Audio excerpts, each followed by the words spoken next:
کابل نام نه کیږي اسلام آباد به نام نه که کابل وشتل کیږي اسلام آباد به وشتل کیږي د یو کس په مقابل کې مو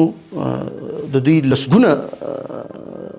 فوزي خلک او نظامیان وژلي کله لسو کالو ته جنگ وژدي لاس کاله هم جنگ سره کوو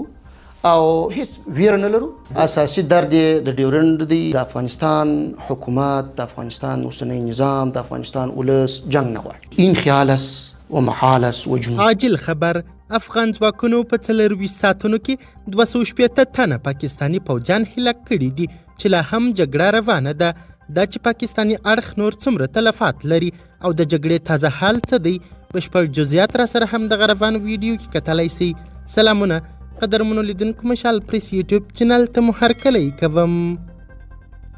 افغان ځواکونو 24 ساعتونو کې 280 تنه پاکستانی پوځیانو ته مرګ ژوبله اړولې ملي دفاع وزارت وایي چې تیرو 24 ساعتونو کې د پاکستانی پوځي رژیم پر وړاندې پر فرضي کرښه د افغان ځواکونو د ردالظلم انتقامي عملیاتو په پایله کې 109 تنه پاکستانی پوځیان وژل شوي او 150 نور ټپیان دي او 14 پوستې او 3 قرارګاوې فتح او په بشپړه توګه له منځه وړل شوي دي پر پاکستانی ملیشو دغه بریدونه په کندهار، ننګرهار، کونړ، خوست، پکتیا او پکتیکا ولایتونو کې پر فرضي کرښه د افغان ځواکونو له لوري ترسره شوي د ملي دفاع وزارت ویاند عنایت الله خوارزمي په یوه ویډیو کلیپ کې وایي چې دغه راز په تیرو 24 ساعتونو کې د پاکستانی پوځیانو 10 نظامي موټر هم د افغان ځواکونو له لوري ویجاړ شوي دي د نوموړي په وینا دغه موده کې د پاکستانی ملیشو سلګونه میله سپکې او درنې وسلې هم افغان ځواکونو ته په لاس ورغلي دي دغه راز تېره شپه د پاکستانی رژیم 2 کشفي ډرون هم رانسکوري شوي دي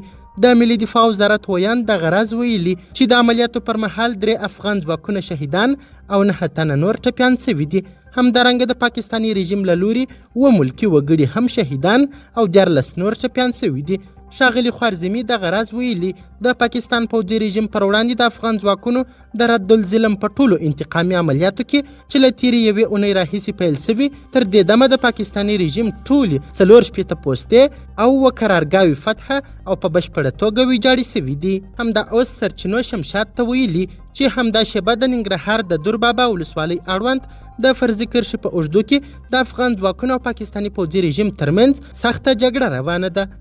قدرمنو لیدونکو د ویډیو له کتلو مو نړۍ مننه د لا زیاتو او نورو لحظه پر لحظه خبرې مطالبه لپاره زموږ همدغه مشال پریس یوټیوب چینل سبسکرایب کړئ تر بیا او بلې ویډیو ښه وخت ښې چارې د الله په امان